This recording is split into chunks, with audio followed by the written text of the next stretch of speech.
go again. Here we go again.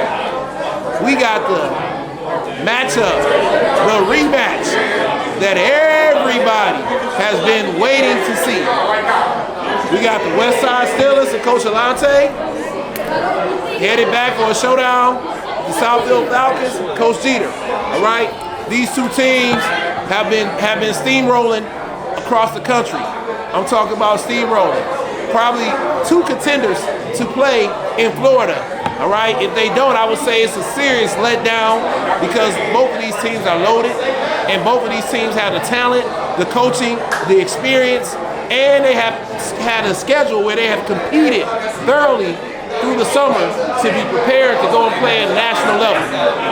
So with no further ado, I'm going to turn it over and introduce these guys. All right, first up, we got Coach Allante, and no need to introduce you. He's also the president of the Westside Steelers. Coach Allante, thanks for being here. Appreciate you coming out. Tell us a little bit about your season this year and how you got to be right here in the national championship game here for the Sound Mind, Sound Body Youth League. All right, I'm Coach Allante, man. I pretty much got here from hard work, you know. Hard work. I got a lot of good pieces in, a lot of big recruits on the off season, on top of the kids that I already have from last year that won the championship. We just put countless hours of work in, just work, all day, all year, all night. And this is where we at. It's no surprise that I'll be here. Right. Because I put the work in. Right. The game was won in the off season, and I won in January with a lot of these kids, and that's how I'm here. Right. So, introduce these guys you got behind you. Who you got with you, man? I see you got a lot of riders here with you, man. I don't even know. Tell everybody who you got. Introduce these guys, man. I got Jason, one of the best receivers in the country. Dixon? Jason, yeah. Top receiver in the country? One of the best receivers in the country. Okay. I got Gerald, his twin brother. Gerald, twin brother. Okay, what up, Gerald? Wait, what Gerald play? Gerald played quarterback. Quarterback, okay. I got Grant, arguably the best kid in the league. Right here, Grant? What Grant play? Everything, man. Grant play everything. I got Ziggy. Ziggy, what up, Ziggy? Ziggy a dog, man. Ziggy bring that torch to the team. D-line, O-line tackle. Okay. I got Boogie, man. Boogie used to do it all, man. Okay. I got my guy Boogie. Then I got my guy right here, Willie. Willie right here? Yeah, man. Willie come a long way. You know, Willie one of the kids that, you know, people counted out countless. You know what I'm saying, countless. But Willie's been stepping up to the plate all year. Okay. And he's been proving that he's that. Okay. Then I got my guy BJ, man. You know, one of the most exciting players in the league. You know, you give BJ an inch, you take a mile with the football, any given moment. So a lot of great guys behind me, man. A lot of great guys. Everybody, let's give it up for the Westside Steelers, man. That's what I'm talking about, man. That's what I'm talking about, man. All right. Well, Coach. One of the top teams in America here, man. Coach Geeter, man, and glad to have you here, man. Thanks for being here, man. Tell us a little bit about your team, man, and what you have done to get to be one of the top teams in America. Like, how did you all get to this place? Because it didn't happen overnight. And then after that, let's introduce some of the guys that you got here with you. 2 of the 3 guys I got behind me, them is still 7 years old. 7 years old. 7 years old. They're 11 now. So we've been working 4 or 5 years. We're putting a lot of work together. Got a lot of chemistry. Right. A lot of their family hang with each other outside of football. Birthday parties. We're like a tight-knit group out there. Right. We've been working since February, since Total Sports, put in working off-season until now. So go ahead and introduce the guys you got with you, man. This is my quarterback right here, 18. What's up, 18? That's my nice brother. Right. Killer Cam right here. One of the best running backs in the nation. Christian Marshall right here. Head tap boy right here. Head tap. The first game when he head tap the kid up in the team. First game, head tap. All right. You know, have to go up top. First play. Right. So when the first play, it was the fourth. It was 4th and long. Y'all understand? It was 4th and long, though. So let's get right to it. All right. We know that the first game ended in some controversy. You know, as they say, sometimes the eye in the sky don't lie. And I know that left an unsettling feeling amongst both teams. And you guys are friends, not only off the field, but on the field as well. Right. And so, as though a lot of people thought it was some type of bickering, you guys were saying it was all good because you knew that this rematch was going to occur. But tell me just a little bit to kind of add closer to that.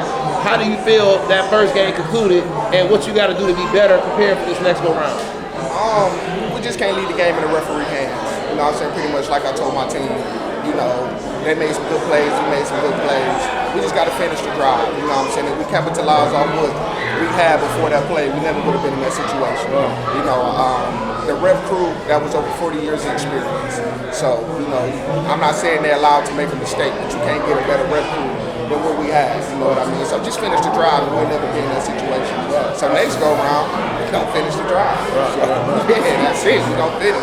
Coach, man, and you know we talked after the game. You know we sent each other back videos, but tell the world what your perspective was of the last game as we add closer to it. Because a lot of people say this and that, but I want you to just dispel all of that and let people know, because I know people try to damn near put an asterisk by a game that you feel was clearly decided on the field.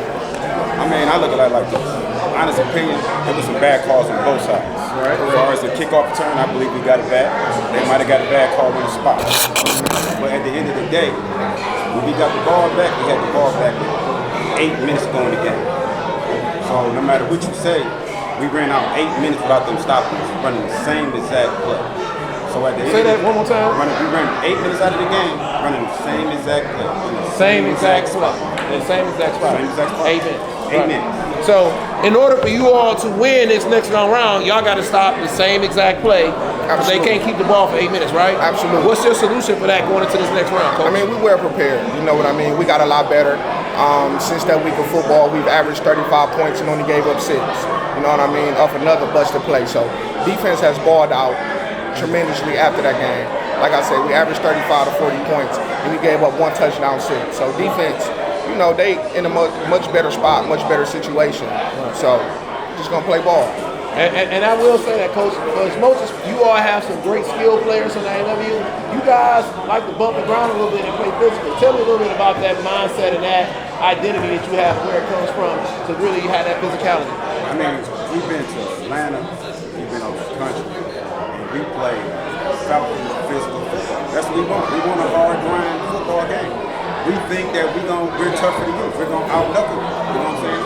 And if you want to say spread you out, we'll throw you. I got a bunch of players. I don't have just one guy. I can go, like, you stop the middle, I'll go outside. Stop outside, I'll go up top. And we play defense. We don't get scored on. You know, I'm saying I like the 40 boys. We played them twice, and they ain't never scored for them.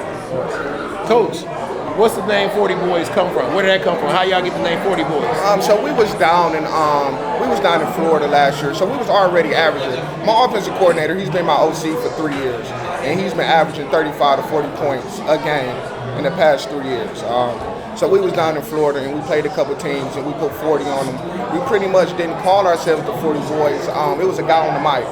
You know, he came over, and he kind of called out all 4 of our names. And he pretty much just gave us that name. He walked around the corner like, man, these boys will put 40 on them again. Then the next game, 47. Then the next game, 40. So he pretty much gave us that name, and then the kids took it and ran with it because the BMF series came out, the 50 Boys, so they kind of took it and ran with it. So that's where pretty much all came about. So, and we just took it and ran with it. Every team got their little slogan, so that kind of fit us because we was on the biggest stage of my career and theirs too, and they made a name for themselves. So that's what we go by. That's what we do. You know, they say it's hard to beat a team twice, and that was a closely contested game. It was one of the largest crowds of a youth game that I've probably ever seen in a long time. And so when you think about what's going to happen and how hard it is to beat a team twice, what's the one thing or 2 things that you all feel like you got to do? Because if you watch that game, you can see that both teams played very well coached. What do you got to do to really stop them? And I know as a coach, you're doing your homework, you watch the film, you prepare. What's some of the things that you got to be able to take away to beat this team again, specifically related to the Steelers? Well, as far as the run, they didn't really get a lot of running. And a lot of times that they got first down, they went to number 8. And we got a lot of times that we made the adjustment out there to stop it. And if you look at the film, and besides that, he's the only person that got a first down for the whole game. That's it. Everything else was shut down. So I know to be sure they made their adjustments, we made our adjustments. So y'all really making sure that number 8 doesn't really beat you all like they did in certain situations? I'm looking at all of them. 8, 7, 21, 6, 4. I know every last one of their team, what they do. That's what I'm talking about. All right. So as you look at it, what players? Because man, you know they had a big running back that was just what was the running back name? Bus. Man, that bus was rolling. But who you all keying in on in this next game to really make you all, get to the next, to win and come out on top? Honestly, man, we can on ourselves, man. Like, we approach this game like a regular game. There's no knock to nobody on his team. He got some good players. But if you go back to the game, all their best players, all their highlight plays, we stopped. They went to the air on 4th down a lot. They got bailed out with a lot of face mask penalties. So they got a lot of face masks? Yeah, quite a few face mask penalties on 4th down that gave them another drive. So we pretty much keying on ourselves trying to play mistake-free football.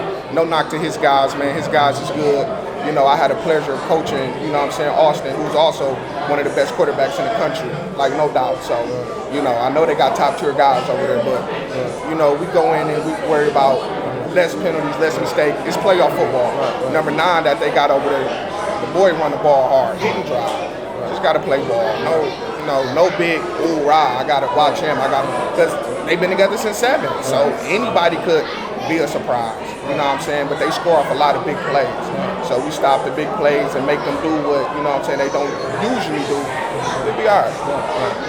Geeter, Coach, and I know, you one of the leaders of the Southfield Falcons and even the youth football here. I see you got Coach Marshall here. Big shout out to Coach Marshall. Give it up to Coach Marshall, man. You do a great job. Working with the kids.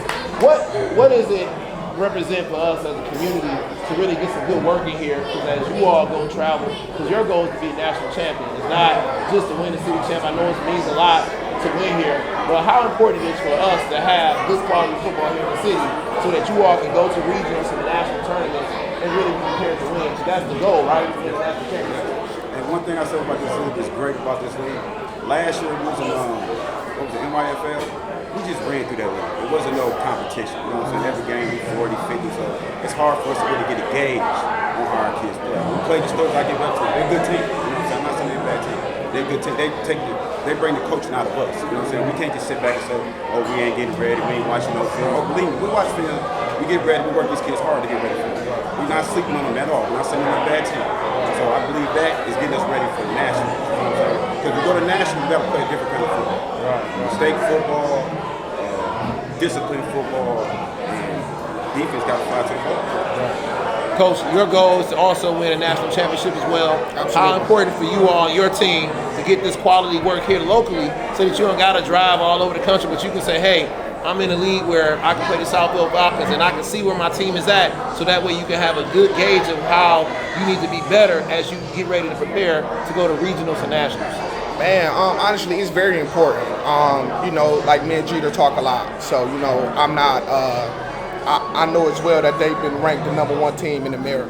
Right. You know what I mean? So to say that is, that's big to have one of the #1 teams ranked in America in your own backyard, and you can constantly get work with them. It's gonna be a nice dogfight game. You know what I mean? That right there alone lets me know my team can battle with the best of them. Like I say, he been with his kids since 7, man.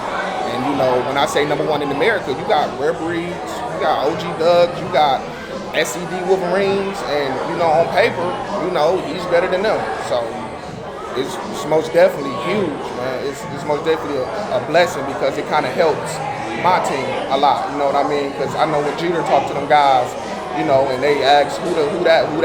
Geeter put me in a lot of conversations and a lot of group texts with the other teams across the country. So it's big, man. So we had our first year traveling. We went to Texas, play RCU, one of the better teams in AYF. You know what I'm saying? And they got us, but it most definitely made us aware. And then to come home and play a team like this, so it's very important. It's very important. That's the thing I like about this league. We got all the heavy hitters in one league, back to back to back to back. Right. You don't get no better than the Cubs, the Falcons, the Raiders, the Steelers, the Rams in the inner city. Right. And it's been years the Southfield Falcons has been across Southfield, so we didn't care about it. You know what I mean? But now they here. No, it's great work. It's great work. We need it. We need it, man. We need it in order to get ready. Because when we go down there, we both gonna win the national. Yeah, so it's gonna feel great to bring 2 home. That's what I'm talking about. So I love the work. I love it. I'll play this guy every day if I could. It's real. Coach, especially till I win. Shit. That's what I'm talking about. Coach, outside of football, man, I know you like to have fun, but I mean, you're a real person. You're a father. You're a leader, businessman. talk about some of the other things that you do that most people don't know with your young men to help mentor them become more than just football players, because I know you guys really care about your young people, not as football players, but as real young brothers. Well, I tell the football team, school is first. Second. I tell them every year we're about to go out to the parents will get home. So not going to go home. Football second. They say you got to get grades, you can't play on the team. You got all these and that ain't what's up. So a lot of the guys that's on my team have my number. They can call me. I'm like in a group text with the whole team. So they certain things, I tell them certain messages and things like that. And a lot of them my little brother. A lot of them I pick up and ride with football games. We watch Saturday and see each other. I get them like all the time. They're like, this your kid, no, I just, my players, I got a good relationship besides just being a football player. You know what I'm saying? Coach, what about you? What do you do with your young men off the field that's not related to football that really helps you? Because to do all that traveling, you got to be more than just a coach. You got to be a father, uncle, a mentor. How do you do that to keep this team together, especially in a community where you at, where it's not a lot of resources? You got to be creative and resourceful. Correct. So I just make my business to be in all of their business. You know what I mean? You make it your business to be in all of their business. All their business. Everything. How does that look? What does that look like? Everything they got going on, I want to know about it, and I want to be a part of it. First, I let the team know that I love them. You know what I mean? That goes a long way. We practice at McKenzie, you know, where I grew up at, Troy Road. I like to call myself a neighborhood hero. So I showed them that this is where I'm from. Right. And you know what I'm saying? Football is not all you have, but you can use this tool to make it. And so we just have conversations. We have team bonding, you know, everything. My team moms do a great job put things together. One thing about this odds and evens and this July deadline, everybody got a birthday right around the corner. So everybody got a birthday party. So we do a lot of bonding, a lot of team fundraising, man. Just a lot of stuff off the field to let them know that we want to be a part of their life, not just football. Gotcha. So most definitely. Final words, coach, as we get ready to wrap up. This is the last time we'll get a chance to talk before the rematch, the game of the year, to play it back. And our goal is that this game is even better than the first one. And that was one of the things that I thought was the takeaway, is that so many times games like that don't live up to the hype. But for all of us that were standing around watching, you know, it was really a good game, and it was good for the community, it was good for the city. What's your final words as we get ready to wrap up, Coach? So we're going to give y'all another good show. We're going to come well prepared, like we're going to come well prepared.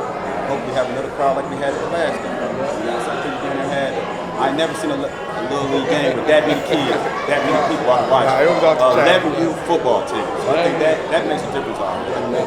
And it makes a difference for these kids. You see all these people watching them, they get a chance to play on that stage. What about you? Your final words, Coach? The first game don't count when I win the championship. Let's play ball. Let's go. Let's play ball. Let's get a shot real quick. Let's get a photo, man. Take the mic off? Yeah, take the mic off real quick. We'll get a shot between y'all two.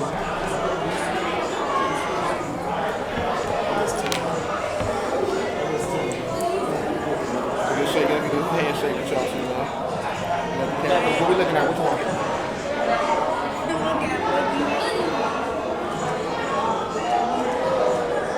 Rotate to our eyes. Y'all looking at me. Yeah. All right.